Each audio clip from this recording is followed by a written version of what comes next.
April 26, 1945. München-Riem airfield, Bavaria. The morning air carries the thunder of approaching B-26 marauders as Generalleutnant Adolf Galland walks across the tarmac toward his Messerschmitt Me 262. The aircraft gleams in the dawn light, its swept-wing design resembling nothing else in the sky. Two Junkers Jumo 004 turbojets hang beneath the wings, each capable of producing 1,980 pounds of thrust. At 540 miles per hour, this machine flies 150 miles per hour faster than any Allied fighter. 430mm Mk-108 cannons protrude from the nose, each capable of destroying a bomber with a single hit. Galland's Jagdverband 44, the last all-jet fighter squadron in the Luftwaffe, possesses the most advanced fighter aircraft on Earth. They have 14 days of fuel remaining. The mathematics of Germany's technological triumph tells a devastating story. In the dispersed underground factories beneath Bavaria and Thuringia, production lines still assemble Me 262 airframes at a rate of 36 per week. But the synthetic fuel plants at Leuna and Pölitz lie in ruins, destroyed by sustained American bombing. The Jumo 004 engines, technological marvels requiring 1,400 hours of skilled labor each, last exactly 25 flight hours before catastrophic turbine failure. British Rolls-Royce Welland engines, powering the Gloucester Meteor, operate for 180 hours between overhauls. American General Electric Wind 16 engines manage 150 hours. The German jet engine uses chromadur steel blades, a nickel-chromium alloy developed specifically to withstand 850°C exhaust temperatures. But the nickel supplies ran out in 1943, and the chromadur production facilities in Czechoslovakia fell to the Red Army in February 1945. Galland straps into the cockpit knowing the aircraft beneath him represents both Germany's greatest technical achievement and its most profound strategic failure. The Messerschmitt plant at Augsburg produced 1,433 Me 262s between April 1944 and April 1945. Only 200 entered combat operations. The rest sit at airfields throughout Germany, grounded by fuel shortages, pilot shortages, and an industrial system collapsing under Allied bombardment. The Allied bombing campaign destroyed 35% of Germany's aviation fuel production capacity by September 1944. By March 1945, production had fallen to 7% of 1944 levels. Galland's squadron receives 15,000 litres of J2 jet fuel per week. Each Me 262 consumes 1,800 litres per hour of flight time. The mathematics allows JV-44's 13 operational aircraft precisely 8.3 hours of flight time per week, divided among pilots who require minimum currency of 2 hours weekly to maintain combat readiness. The American bombers appear as dark shapes against the morning sun. Galland advances the throttles, feeling the turbojets spool up through their characteristic whine into a roar. The Me 262 accelerates down the runway, reaching rotation speed of 175 kilometers per hour in 600 meters. At 300 meters altitude, he retracts the landing gear, an operation requiring 25 seconds due to hydraulic system limitations designed to save weight. The aircraft climbs at 1,200 meters per minute, 3 times the rate of a P-51 Mustang. At 6,000 meters, Galland levels off and scans the sky. The bomber formation flies at 240 miles per hour. His jets fly at 540. He has a 300 mile per hour speed advantage and 4 minutes before fuel calculations require his return to base. The technological paradox consuming the Third Reich reveals itself in every gauge on the instrument panel. The turbine temperature indicator shows 830 degrees Celsius, approaching the 850-degree failure threshold. The fuel quantity gauge shows 2,300 litres remaining from the 2,570-litre capacity. The throttle response lag of 5 seconds between input and thrust change requires constant anticipation. The 30mm cannons carry 100 rounds each, providing 2.5 seconds of firing time at the 650 round per minute cyclic rate. Every system represents cutting-edge technology pushed to operational deployment before full development. Every system carries fatal limitations that the luxury of time could have solved. The chronology of Germany's jet program illuminates how technological advantage becomes strategic liability. On July 18, 1942, the Me 262 V3 prototype completes its first successful flight, powered solely by jet engines. The date marks Germany's 2-year lead in operational jet technology. Britain's Gloucester Meteor won't fly until March 5, 1943. America's Bell P-59 Aerocomet won't achieve first flight until October 1, 1942, and proves so underpowered it never sees combat. Germany possesses an insurmountable technical lead that should have revolutionized aerial warfare. But possessing advanced technology differs fundamentally from deploying it effectively. The industrial reality behind jet production reveals why technological superiority fails to translate into strategic advantage. The Jumo 004 turbojet represents revolutionary engineering. Dr. Anselm Franz's design team at Junkers Motorenwerke created an axial flow compressor with 8 stages, a combustion chamber with 6 flame tubes, and a single-stage turbine. The engine weighs 720 kilograms, produces 890 kilograms of thrust, and achieves a thrust-to-weight ratio unprecedented in 1942. The compressor operates at 9,000 RPM, creating compression ratios of 3.14 to 1. The turbine blades, manufactured from chromodur steel, withstand gas temperatures reaching 850 degrees Celsius while rotating at peripheral velocities exceeding 340 meters per second. The engineering brilliance masks a fatal materials crisis. Each Jumo 004 requires 80 kilograms of nickel for turbine blade production. Germany's annual nickel supply in 1944 totaled 12,000 metric tons, down from 26,000 tons in 1942. The aviation industry competed with armor production, submarine construction, and synthetic fuel catalysts for nickel allocation. The Reichsluftfahrtministerium allocated 40% of available nickel to jet engine production in January 1945, but the Allied blockade had already severed supply lines from New Caledonia and Canada. Junkers engineers responded by developing chromodur 8020, an alloy replacing nickel with iron-chromium-manganese substitutes. The new turbine blades withstood operational temperatures for exactly 25 hours before crystalline failure. British metallurgists, examining captured Jumo 004 engines at the Royal Aircraft Establishment Farnborough in May 1945, documented the German engineering compromises. Squadron leader Charles Doe's technical report, declassified in 1962, notes, "The German engine demonstrates remarkable ingenuity in material substitution. However, the manganese-based turbine alloy exhibits grain boundary embrittlement at temperatures above 800 degrees Celsius.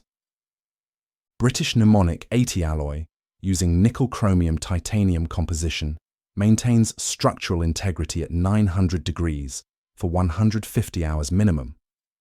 The German solution reflects not engineering choice, but resource desperation. The production system amplifying these materials' limitations created bottlenecks throughout the supply chain." Me 262 airframe production occurred in 3 primary facilities: the Messerschmitt plant at Augsburg, the underground factory at Obertraubling, and the dispersed production facility codenamed Walnut beneath the Harz Mountains.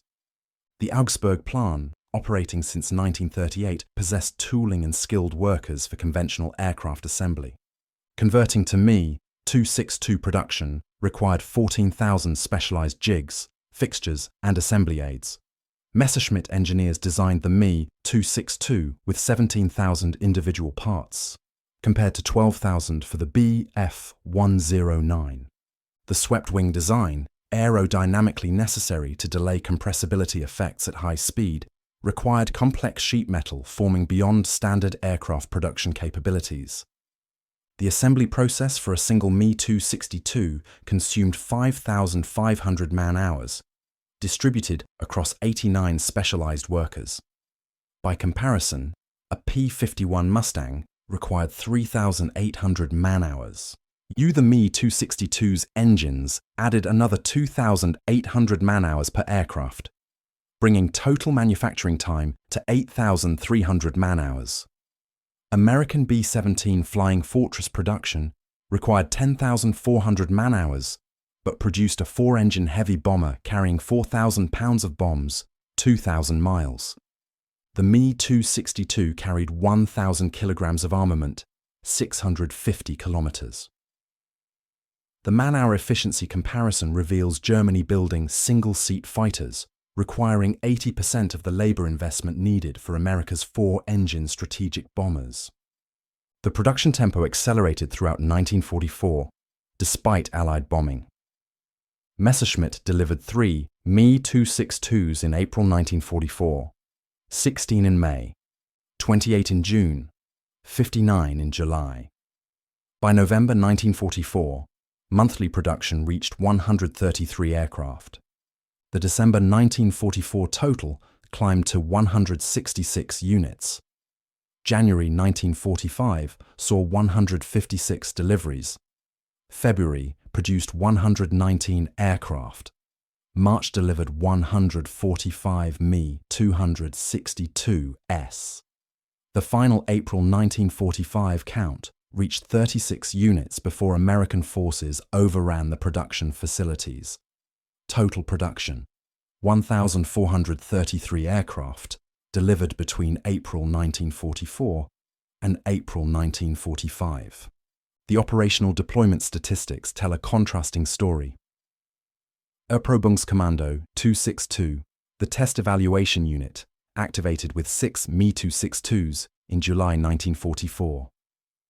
The unit achieved first combat success on July 26th, when Lieutenant Alfred Schreiber shot down a British Mosquito reconnaissance aircraft over Munich. Commando Nowotny, the first dedicated jet fighter unit, formed in September 1944 with 30 aircraft. The unit claimed 22 Allied aircraft destroyed before Major Walter Nowotny died on November 8, 1944, when his Me-262 suffered engine failure during takeoff.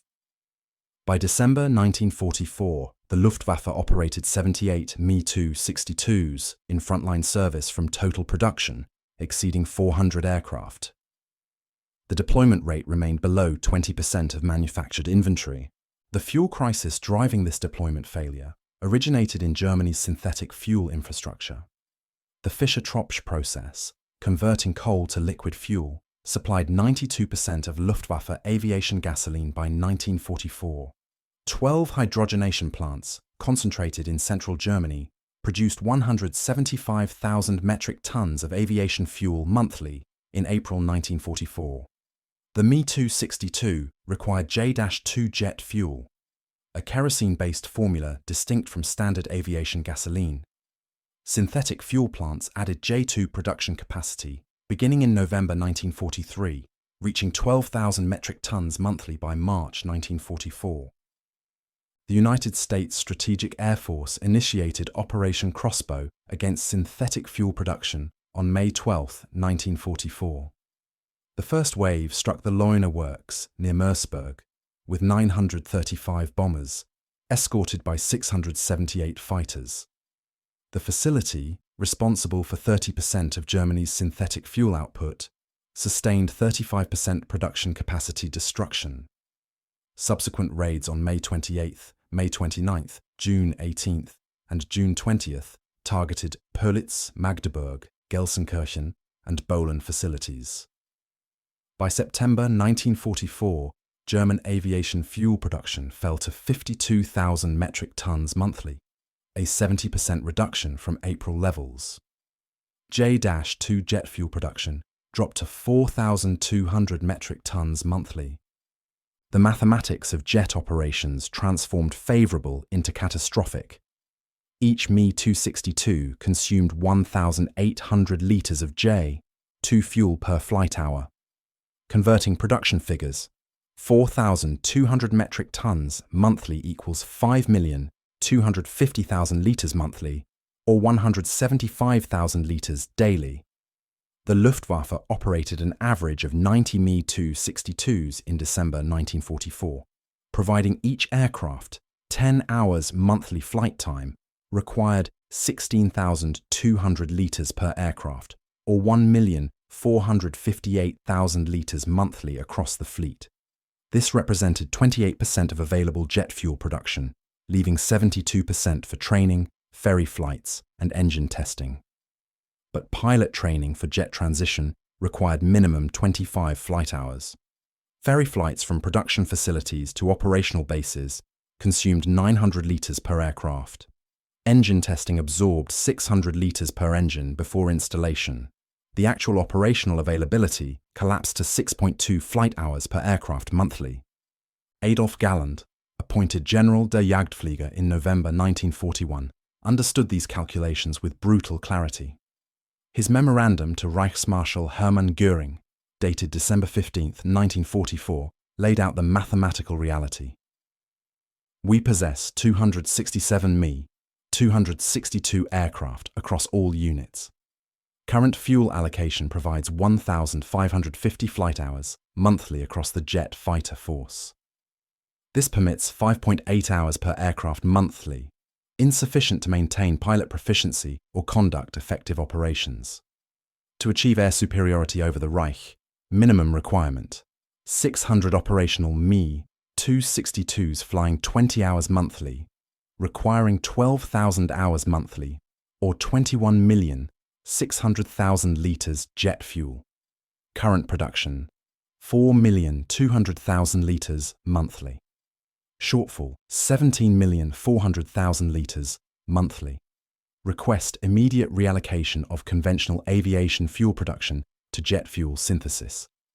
Göring's response, delivered verbally on December 19th, dismissed the mathematical argument with fury.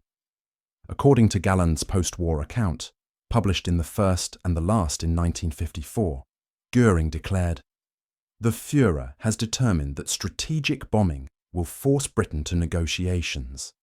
Every litre of fuel must support bomber operations. Your jets protect nothing. They shoot down bombers we should ignore. The war requires offensive operations, not defensive measures that accept invasion of the Reich. Your request denied." The strategic myopia extended beyond fuel allocation to fundamental questions of jet fighter employment. Hitler's November 3, 1943, order designated the Me-262 as a fast bomber rather than fighter aircraft. The Führer believed rapid bombing attacks against Allied invasion forces would disrupt D-Day operations more effectively than air superiority missions. Messerschmitt engineers modified Me-262 design to accommodate external bomb racks carrying two 250-kilogram bombs. The modifications added 840 kilograms to combat weight, reduced maximum speed to 480 miles per hour, and degraded handling characteristics. The resulting Me-262A2A Sturmvogel variant entered service in October 1944 with Kampfgeschwader 51. The bombing operations achieved negligible results. Between October 1944 and March 1945, Me-262 bomber variants flew 242 combat sorties against Allied targets in France and the Low Countries. Oberst Johannes Steinhoff, commander of KGJ 54, reported after-action results to Luftwaffe operations staff. Bombing accuracy from 540 mph attack speed proves impossible. Bomb release at 1,500 meters altitude provides circular error probable of 420 meters. Target recognition at jet speeds requires approach within 600 meters, placing aircraft within intense anti-aircraft fire. 8 Me-262S lost to ground fire, 11 to mechanical failure, 0 lost to enemy fighters. Bombs dropped, 484. Confirmed hits on military targets, 0. The reconversion to fighter configuration occurred in January 1945, 11 months after initial operational deployment. By this point, pilot attrition and fuel shortages had reduced operational effectiveness regardless of aircraft role. The training crisis compounded every other limitation. Converting experienced piston-engine fighter pilots to jets required specialized instruction that Germany's crumbling training infrastructure could barely provide. Hauptmann Franz Stigler, a Bf 109 ace with 28 victories, who transitioned to Me 262s in February 1945, described the conversion process in his 1989 memoir. They gave us 3 days ground school and 2 hours flight time. The aircraft handled nothing like the 109. Throttle response lagged 5 seconds behind input. At full power, the turbines spooled up through 5 distinct vibration frequencies, any of which might indicate catastrophic failure. Landing required reducing throttle at precisely 300 meters altitude, beginning a flat glide, touching down at 185 kilometers per hour, and deploying the braking parachute within 3 seconds, or overrunning the runway. The instructor said the engine manufacturers recommend 25 hours operational life. He didn't mention that many engines failed after 12 hours. We learned that from experience. The engine reliability crisis stemmed directly from materials substitution and manufacturing shortcuts. The Jumo 004 B4 production variant, which equipped frontline Me 262s, incorporated 27 design changes from the original Jumo 004A prototype. Each change represented engineering compromise forced by material shortages or production limitations. The most significant modification replaced hollow chromodur turbine blades with solid stampings manufactured from tinidor alloy, an iron chromium manganese steel developed specifically to eliminate nickel dependency. Dr. Anselm Franz's engineering team at Junkers tested tinidor turbine blades extensively before approving production implementation. The test protocol, preserved in Technical Report 2454 at the Deutsches Museum, documents blade testing at 850 degrees Celsius for 100-hour intervals. The tinidor blades passed initial qualification testing, showing acceptable stress characteristics and minimal creep deformation. But the test environment used synthetic air mixture rather than actual combustion products. The high-temperature exhaust from J2 jet fuel combustion contained sulfur compounds and carbon particulates absent in synthetic test conditions. Operational experience revealed tinidor's fatal weakness. The sulfur compounds in exhaust gas reacted with iron content in the alloy, forming iron sulfide scale on blade surfaces. This scale spalled off during thermal cycling, creating rough surfaces that disrupted aerodynamic flow and generated localized hotspots. The hotspots accelerated creep deformation in the manganese-based alloy structure. At operating temperatures above 830 degrees Celsius, the manganese transformed from face-centered cubic crystal structure to body-centered cubic structure, reducing mechanical strength by 40%. The transformation occurred progressively over 15 to 20 flight hours, culminating in catastrophic turbine blade failure between 20 and 30 flight hours. The engineering team at Wright Field in Dayton, Ohio, conducted exhaustive testing on captured Jumo 004 engines between June and December 1945. Their report, Technical Intelligence Report FSU 1112-ND, concluded, German engineers achieved remarkable performance using substitute materials, but fundamental metallurgy limitations precluded operational viability. The tinidor alloy lacks creep resistance necessary for sustained high-temperature operation. British Mnemonic 80 and American S816 cobalt-based alloys demonstrate tenfold service life improvement through superior high-temperature properties. German metallurgical science understood these principles but lacked access to cobalt and nickel supplies necessary for proper alloy production. The operational units experiencing these failures developed informal procedures to maximize engine life. pilots learned to avoid full throttle settings except during combat or takeoff emergencies. Cruising at 80% power reduced turbine temperature to 750 degrees Celsius, extending engine life from 25 hours to approximately 40 hours, while reducing maximum speed from 540 to 490 miles per hour. Maintenance crews monitored turbine temperature continuously during ground runs, replacing engines that showed temperature excursions above 850 degrees, even if total flight time remained below 25 hours. The preventive maintenance approach increased operational availability, but consumed engines at rates that outpaced production. Junkers Motorenwerke manufactured 5,000 Jumo 004 engines between April 1944 and March 1945. The production figure slightly exceeded Me-262 airframe deliveries, providing approximately 3 engines per aircraft. The ratio should have been sufficient given the 25-hour service life and typical aircraft operational tempo.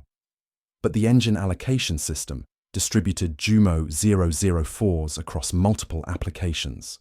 The Arado R-234 bomber used 2 engines per aircraft. The Horton Ho 229 flying wing fighter required 2 engines. Development testing consumed 800 engines across test stands at Dessau and Munich. Replacement engines for operational aircraft numbered approximately 2,400 units. The remaining 1,800 engines sat in storage, awaiting installation into airframes grounded by fuel shortages or awaiting pilot assignment.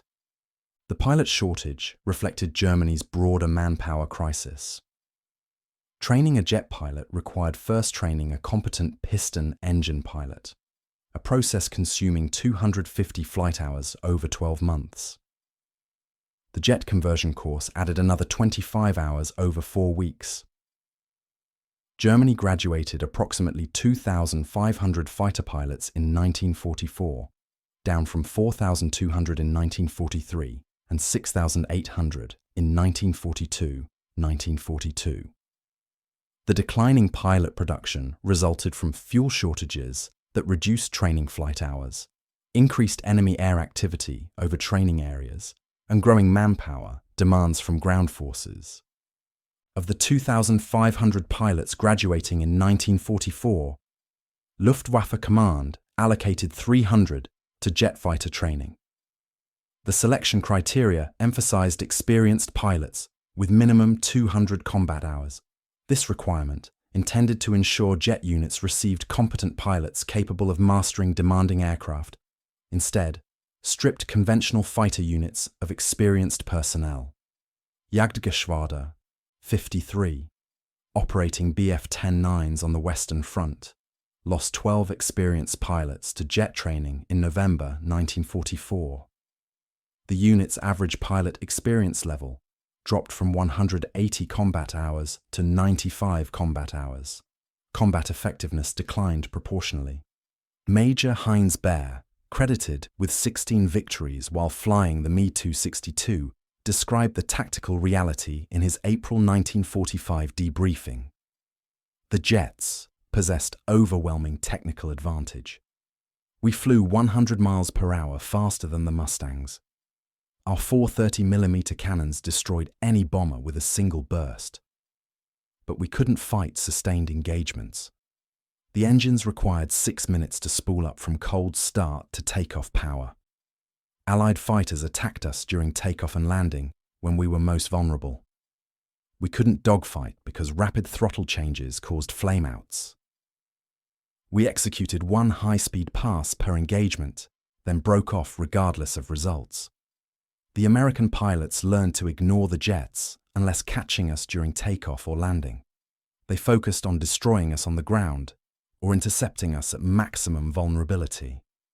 The Allied tactical response to Me-262 operations demonstrated how superior numbers and logistics overcome technological advantage.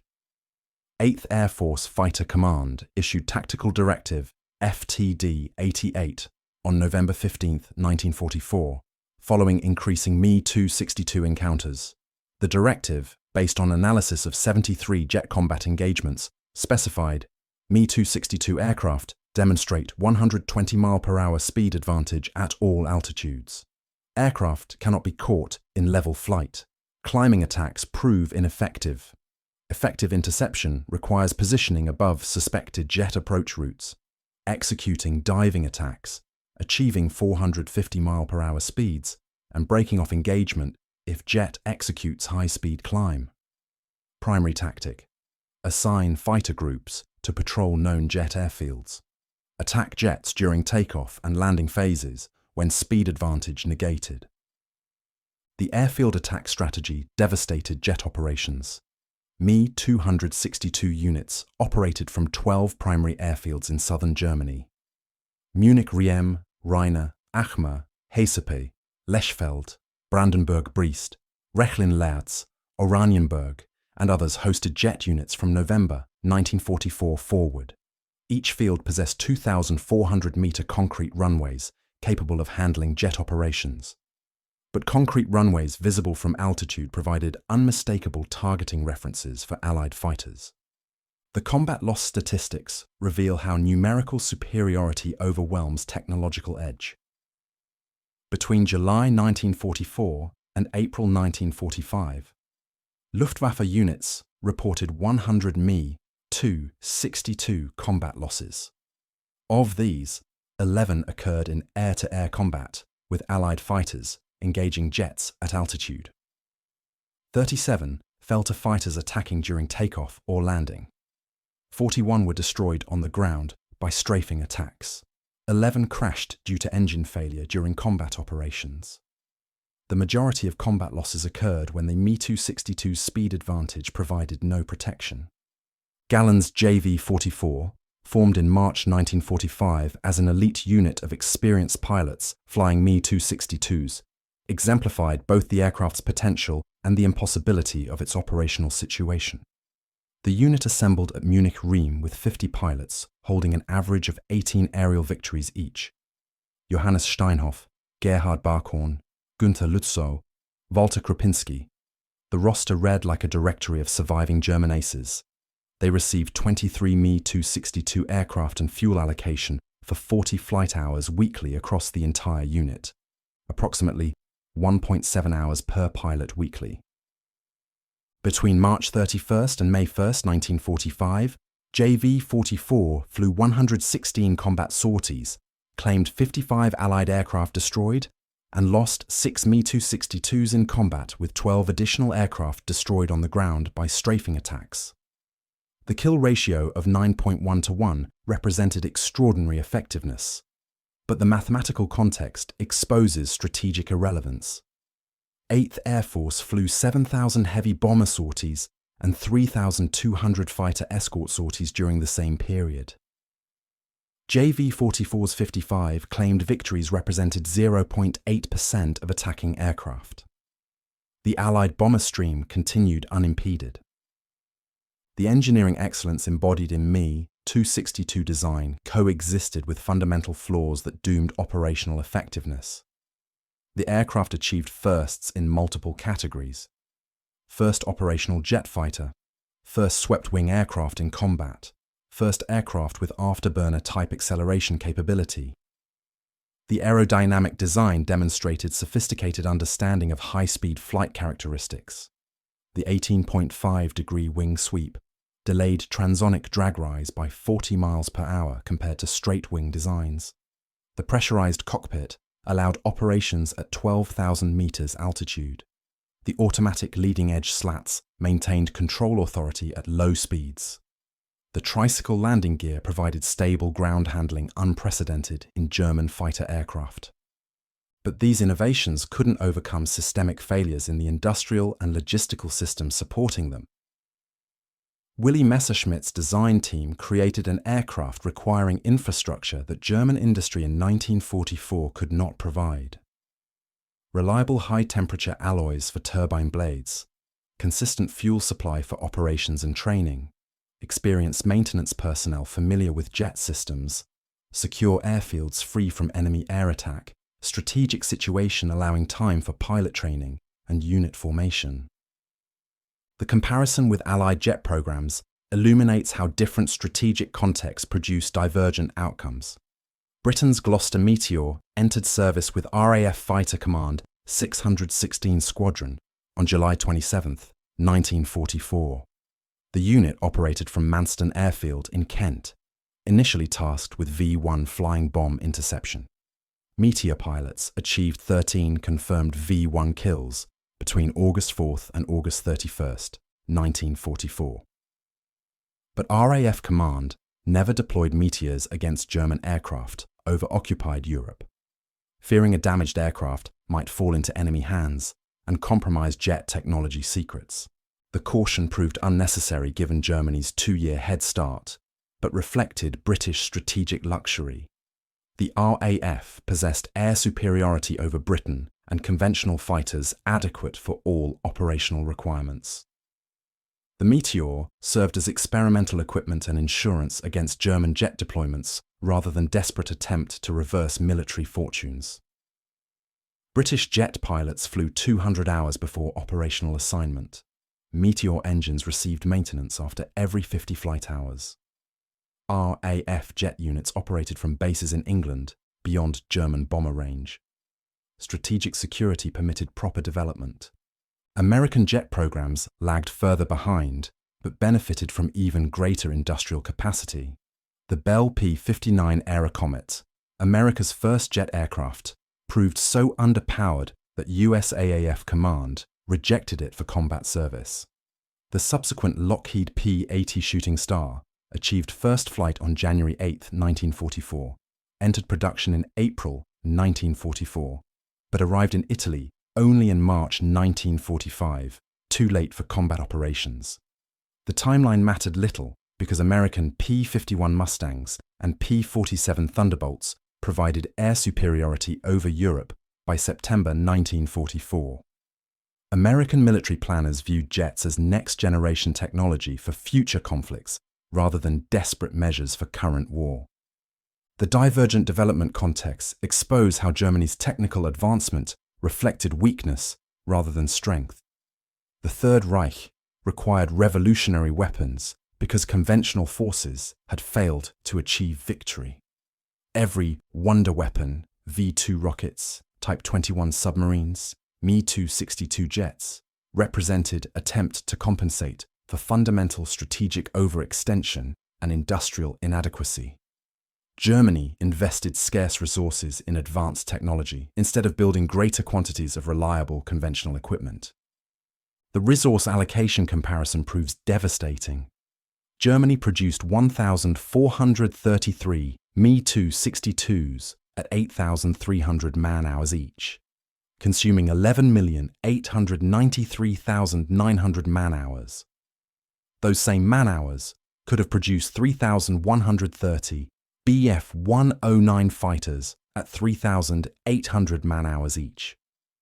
The Bf-109, technologically inferior but mechanically reliable, operated on standard aviation fuel, required conventional pilot training, and used engines lasting 200 flight hours between overhauls. The industrial efficiency argument becomes overwhelming when including engine production. The 5,000 Jumo 004 engines manufactured at 1,400 hours, each consumed 7 million man-hours. Daimler-Benz, DB605 engines for the Bf-109 required 400 man-hours each. The same investment produced 17,500 conventional engines. German industry, already struggling with labour shortages and materials limitations, diverted resources from reliable systems to experimental technology. The decision reflected Hitler's personal fascination with advanced weaponry and belief that secret weapons would reverse Germany's military position. Albert Speer, Reich Minister of Armaments and War Production, argued repeatedly for concentration on proven designs. His memorandum to Hitler, dated September 24, 1944, calculated that halting all jet production and reinvesting resources into conventional fighters would increase total fighter production by 38%. Hitler rejected the analysis, insisting that technological breakthroughs, rather than industrial efficiency, would determine the war's outcome. The post-war assessment by American and British intelligence agencies confirmed Speer's position. The United States Strategic Bombing Survey, published in October 1945, concluded, German investment in jet aircraft technology produced marginally superior weapons that consumed disproportionate industrial capacity. The Me-262 program diverted resources sufficient to produce 3,000 additional conventional fighters. Given operational realities of fuel shortages, pilot attrition, and Allied air superiority, conventional fighters deployed in greater numbers would have achieved greater strategic impact than limited numbers of jets operating under severe logistics constraints. The human cost of Germany's technological gamble extended beyond industrial inefficiency to the pilots who flew combat missions in aircraft their nation couldn't properly support. Hans Guido Muttke, Me-262 pilot with JG-7, described the psychological burden in his 1996 memoir. Every flight felt like dice throw. Would the engines last? Would fuel remain adequate to return to base? Would Allied fighters catch us during landing? We flew the world's most advanced aircraft as if they were experimental prototypes, never sure if each flight might end in catastrophic engine failure. The aircraft performed magnificently when everything worked, but nothing ever worked as designed because the entire system supporting us had collapsed. The final weeks of JV-44 operations captured the technological paradox in microcosm. By April 15, 1945, the unit possessed 17 operational Me-262s, 12 experienced pilots, and fuel allocation for 8 flight hours daily. American Third Army advanced to within 50 kilometers of Munich. 8th Air Force bombers struck marshalling yards throughout Bavaria, with escort fighter groups specifically assigned to suppress jet operations. Galland authorized 2 aircraft combat air patrols over Munich from dawn to dusk, each sortie lasting approximately 30 minutes before fuel limitations required return to base. On April 26th, Galland led 4 aircraft on interception mission against B-26 formation attacking Munich rail facilities. The Me-262s climbed to 6,000 meters and established position 3,000 meters above the bomber stream. Galland's post-war account describes the engagement. We dove through the fighter escort at 800 kilometers per hour. The Mustangs couldn't react before we reached the bombers. I fired a 2-second burst into a B-26, saw cannon strikes along the fuselage, and climbed away at full power. The entire engagement lasted 40 seconds. We destroyed 3 bombers confirmed and returned to base. But watching the bomber stream continue unchanged, I understood this victory meant nothing. We could shoot down 50 bombers daily, and the Americans would send 500 tomorrow. The mathematics of warfare had moved beyond tactical excellence to industrial capacity. We had the best aircraft and the most skilled pilots. They had everything else. The final irony of the Me-262 program emerged only after the war's conclusion. Allied intelligence teams discovered approximately 500 Me-262 airframes in various stages of completion in underground factories that had survived Allied bombing. They found 1,200 Jumo 004 engines in storage depots, most in sealed containers awaiting installation. The aircraft and engines existed in sufficient quantities to equip 10 additional jet fighter groups. But the fuel, the pilots, the logistics infrastructure, and the strategic situation necessary to employ them effectively had ceased to exist. The legacy of the Me-262 proved more significant than its operational impact. American engineers extensively studied captured aircraft, leading directly to design features in the F-86 Sabre, America's premier jet fighter of the Korean War. The swept-wing configuration, first operationally proven on the Me-262, became standard for high-speed aircraft worldwide. Soviet engineers developed the MiG-15 incorporating captured German jet technology and employing German aeronautical engineers who worked on Me-262 development. The technological lineage extends from Munich drawing boards in 1938 through Cold War jet fighters to modern aircraft. But the strategic lesson resonates more powerfully than the technical legacy. The Me-262 demonstrated that technological superiority without adequate logistics, industrial support, and strategic viability produces magnificent weapons that cannot influence wars. Germany possessed jets 2 years before any adversary. They designed aircraft 150 miles per hour faster than Allied fighters. They fielded weapons that should have established air superiority over the Reich. Instead, they deployed 200 jets into combat from 1,433 manufactured, flew them on fuel supplies, permitting less than 10 hours monthly operations per aircraft, and watched the Allied bomber offensive proceed essentially unimpeded. The mathematical certainty that destroyed the jet program operated across all German military operations by 1945. Superior technical designs couldn't compensate for industrial capacity advantages, measured in multiples rather than percentages. Advanced weapons couldn't overcome logistics systems that provided Allied forces 5-to-1 advantages in fuel supply, 10-to-1 advantages in ammunition availability, and essentially unlimited replacement equipment. Tactical brilliance and technological innovation became strategically irrelevant when the enemy deployed overwhelming material superiority, sustained by intact industrial infrastructure and secure supply lines. Adolf Galland survived the war and later reflected on the Me-262 experience in numerous interviews and memoirs. His assessment from a 1967 interview summarized the paradox. We could build the jets faster than we could train the pilots. We could train pilots faster than we could produce fuel. We could produce fuel faster than we could operate the aircraft without them being destroyed on the ground. Every aspect of the system required different critical resources that Germany no longer possessed in adequate quantities. The Me-262 represented the triumph of German engineering and the failure of German strategy. We created an aircraft so advanced that it arrived too late, operated in conditions too degraded, and served a cause too compromised to achieve meaningful impact. The technological achievement remains undeniable. The strategic irrelevance remains equally clear. The final accounting of the jet program reveals numbers that should have changed history, but instead document strategic futility.